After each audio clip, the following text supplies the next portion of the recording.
अगर आपने हमारे चैनल परंपरा दर्शन को सब्सक्राइब नहीं करा है तो कृपया चैनल को सब्सक्राइब कर लें। लाइक, शेयर और कमेंट में जय श्री राम भी अवश्य लिखें। धन्यवाद। कार्य सिद्धि हनुमान मंत्र।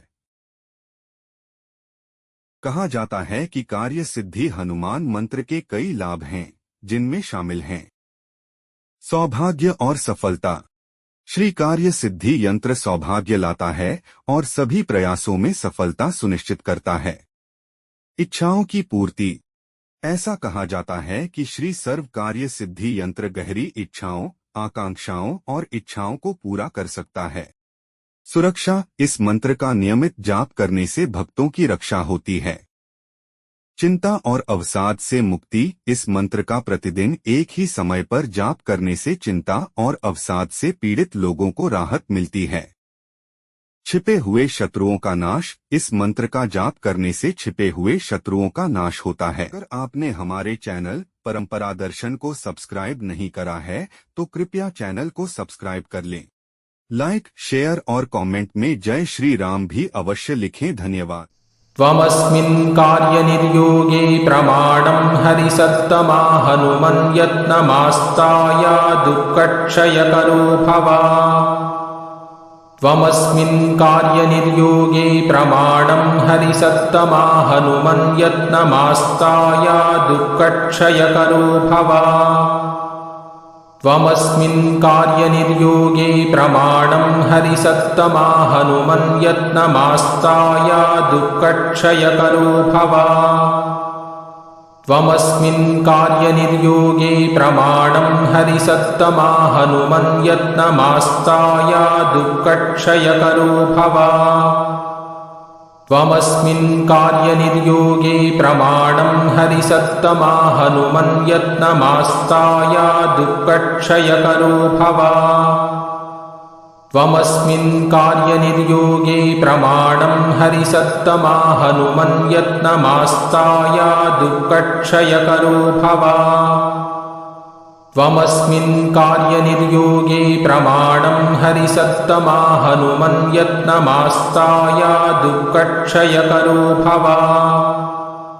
त्वमस्मिन् कार्यनिर्योगे प्रमाणं हरिसत्तमा हनुमन् यत्नमास्ताय दुःखक्षयकरो भव।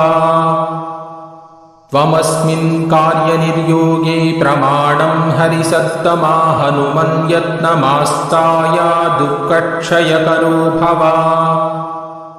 त्वमस्मिन् कार्यनिर्योगे प्रमाणं हरिसत्तमा हनुमन् यत्नमास्ताय दुःखक्षयकरो भव।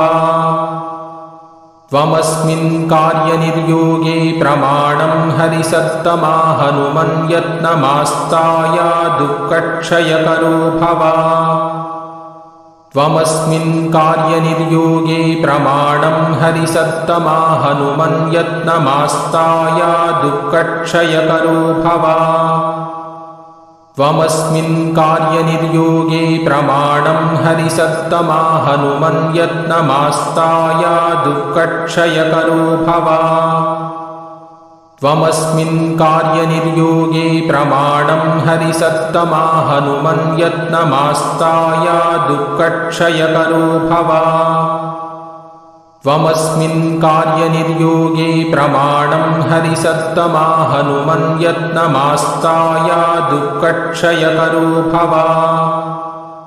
त्वमस्मिन् कार्यनिर्योगे प्रमाणं हरिसत्तमा हनुमन् यत्नमास्ताय दुःखक्षयकरो भव। त्वमस्मिन् कार्यनिर्योगे प्रमाणं हरिसत्तमा हनुमन् यत्नमास्ताय दुःखक्षयकरो भव। त्वमस्मिन् कार्यनिर्योगे प्रमाणं हरिसत्तमा हनुमन् यत्नमास्ताय दुःखक्षयकरो भव। त्वमस्मिन् कार्यनिर्योगे प्रमाणं हरिसत्तमा हनुमन् यत्नमास्ताय दुःखक्षयकरो भव। त्वमस्मिन् कार्यनिर्योगे प्रमाणं हरिसत्तमा हनुमन् यत्नमास्ताय दुःखक्षयकरो भव।